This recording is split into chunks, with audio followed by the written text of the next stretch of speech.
Hello বন্ধুরা, নমস্কার। আজকে আবার একটা দারুণ স্বাদের রেসিপি নিয়ে চলে এসেছি। আশা করছি আজকের রেসিপিটা তোমাদের খুবই ভালো লাগবে। ভালো লাগলে অবশ্যই লাইক, কমেন্ট, শেয়ার করার অনুরোধ রইল। আর যে সকল বন্ধুরা এখনো আমার চ্যানেলটাকে সাবস্ক্রাইব করনি, অবশ্যই সাবস্ক্রাইব করে এই দিদিটাকে সাপোর্ট করো। তাহলে চলো আজকে দারুণ স্বাদের রেসিপিটা শুরু করা যাক। এখানে কিন্তু তোমরা দেখেই বুঝতে পারছো, এখানে কিন্তু দেখো আমি এখানে খাসির চর্বি নিয়ে নিয়েছি। আর এখানে কিন্তু একদম ছোট যে আলুগুলো হয় গোটা গোটা কিন্তু আমি আলু কেটে ধুয়ে পরিষ্কার করে নিয়েছি। আর দেখো সব কিন্তু এখানে গুছিয়ে নিয়েছি। আজকে কিন্তু খাসির চর্বি দিয়ে একদম আলুর তরকারিটা এত সুন্দর করব, জাস্ট জমে যাবে বন্ধুরা। তাহলে চলো আজকে দারুণ স্বাদের রেসিপিটা শুরু করা যাক। আমি কিন্তু উনুনটা ধরিয়ে দেখো কড়াইটা বসিয়ে দিয়েছি। কড়াইয়ের মধ্যে কিন্তু আমি তেল দিয়ে দেব।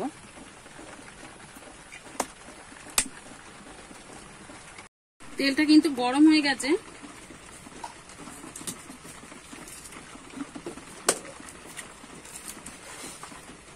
কড়াইতে কিন্তু আমি একটু চিনি দিয়ে দেব, দুটো তেজপাতা ফোড়নে দিয়ে দেব,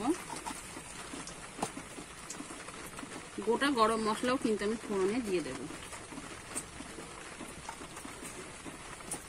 দিয়ে একটু নাড়িয়ে চাড়িয়ে নেব।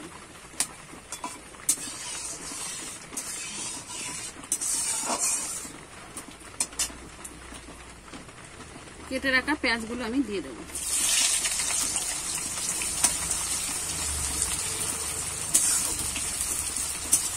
ভালো করে কিন্তু আমি পেঁয়াজটা একটু লাল লাল করে ভেজে নেব।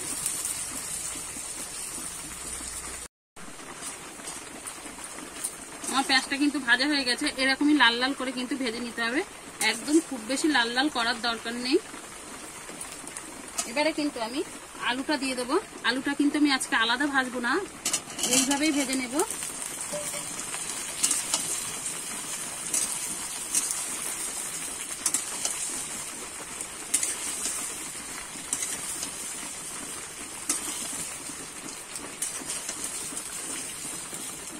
এইভাবে কিন্তু পেঁয়াজের মধ্যে আলুটা ভেজে নিলে খেতে কিন্তু বেশি ভালো লাগে।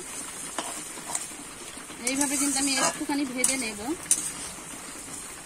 আর বন্ধুরা আবার শুনে হয়তো বুঝতে পারছো, আমাদের এখানে কিন্তু সেই কাল রাত থেকেই কিন্তু বৃষ্টিটা আরম্ভ হয়েছে, এখনো কিন্তু থামেনি। বৃষ্টিটা কিন্তু হয়েই যাচ্ছে এরকম করে টিপ টিপ করে। হয়তো আওয়াজটা তোমরা শুনে বুঝতে পারছো।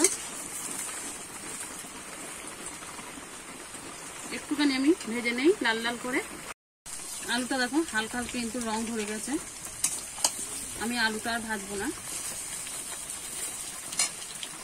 কেটে রাখা টমেটোটা কিন্তু দিয়ে দেবো, আর আদা রসুন বাটাটা দিয়ে দেবো। একটুখানি নাড়িয়ে চাড়িয়ে নেব।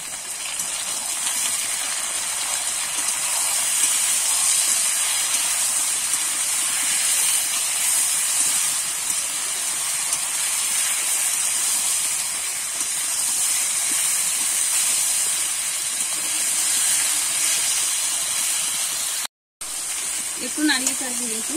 এবারে বাদ বাকি মশলাগুলো দিয়ে দেবো। দিয়ে দেবো জিরে বাটা,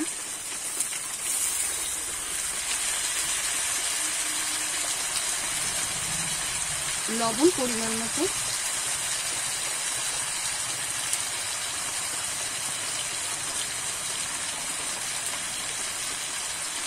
দিয়ে দেবো হলুদ গুঁড়ো,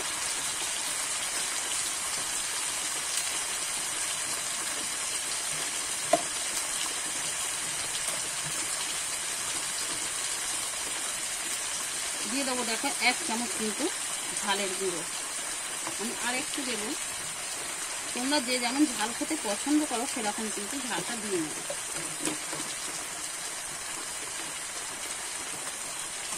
এবারে আমি ভালো করে কিন্তু একটু কষিয়ে নেব।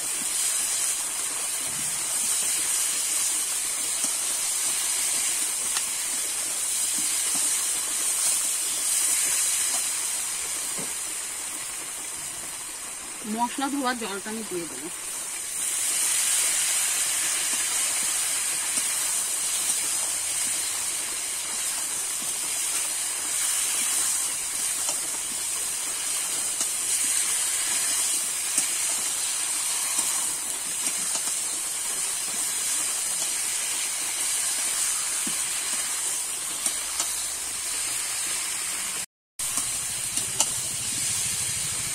আমি কিন্তু ভালো করে কষিয়ে নিয়েছি।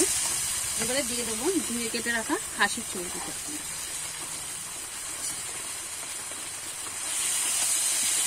আবারও কিন্তু ভালো করে আমি কষে নেব।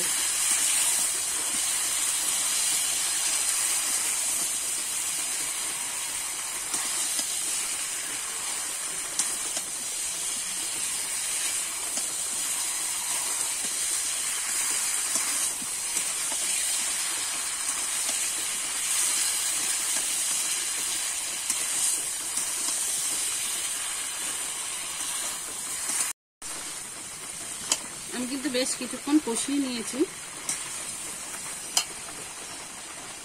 এবার ফেটানো টক দইটা দিয়ে দেবো।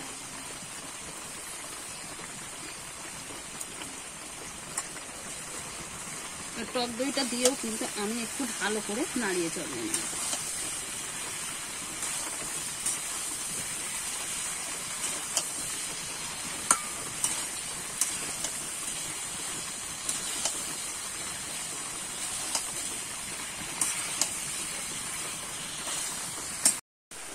দেখো আমি খুব সুন্দর কিন্তু কষিয়ে নিয়েছি।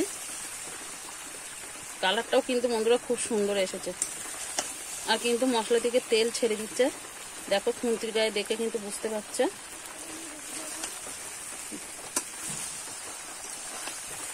দেখো একদম কিন্তু মশলা থেকে তেলটা ছেড়ে দিয়েছে। আর কিন্তু আমি কষাবো না, খুব ভালো করে কিন্তু আমি কষিয়ে নিয়েছি। এবারে কিন্তু জলটা দিয়ে দেবো। আর আমি আজকে কিন্তু জলটা দেবো গরম জল। আগে থেকে কিন্তু জলটা গরম করে নিয়েছি।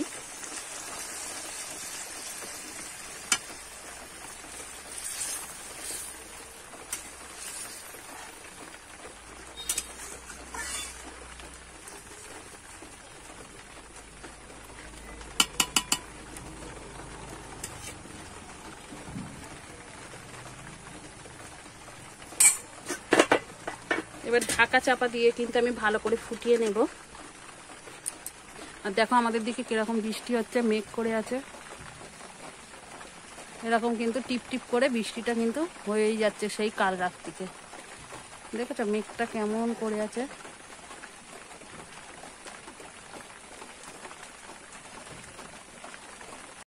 ঢাকনাটা খুলে এবার দেখে নেব।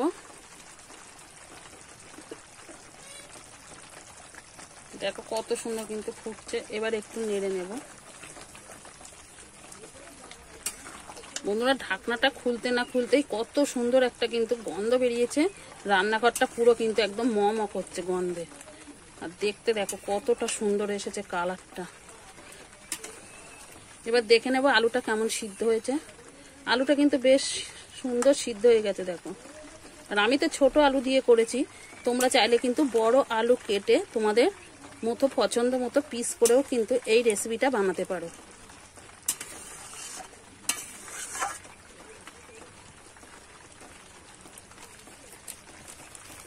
এবারে কিন্তু একটু গরম মশলা দিয়ে দেব।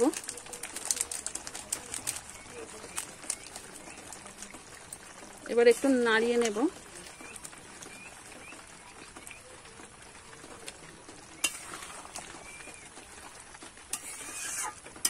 আমি কিন্তু এরকমই ঝোল ঝোল রাখবো। তোমরা তোমাদের মতো যেরকম ঝোল খেতে পছন্দ করো সেরকম কিন্তু রেখে দিতে পারো। আমি কিন্তু আর জাল দেব না। এবারে নামিয়ে নেব।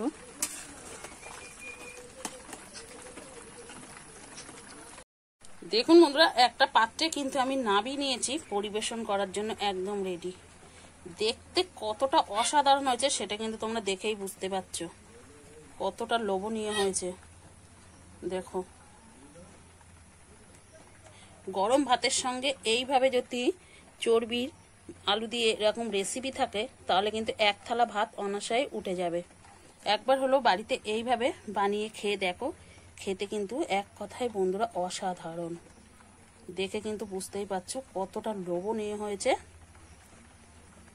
একবার হলো বাড়িতে এইভাবে বানিয়ে খেয়ে দেখো, খেতে কিন্তু খুবই অসাধারণ হয়। আর কে কে এইভাবে খেয়েছো অবশ্যই কিন্তু কমেন্ট করে জানাবে। আর যদি না খেয়ে থাকো একবার হলো এইভাবে বানিয়ে খেয়ে দেখো, খেতে কিন্তু খুবই ভালো লাগবে, আমি এটা গ্যারান্টি দিয়ে বলছি। দেখো আর আজকের রেসিপিটা কেমন লেগেছে অবশ্যই কিন্তু কমেন্ট করে জানাতে ভুলবে না। তাহলে আজকের মতো রেসিপিটা এখানেই শেষ করছি। আবার কোনো নতুন রেসিপির সঙ্গে দেখা হবে। ততক্ষণে ভালো থেকো, সুস্থ থেকো, সাবধানে থেকো। অবশ্যই বাড়িতে একবার হলেও বানিয়ে এইভাবে করে খেয়ে দেখো।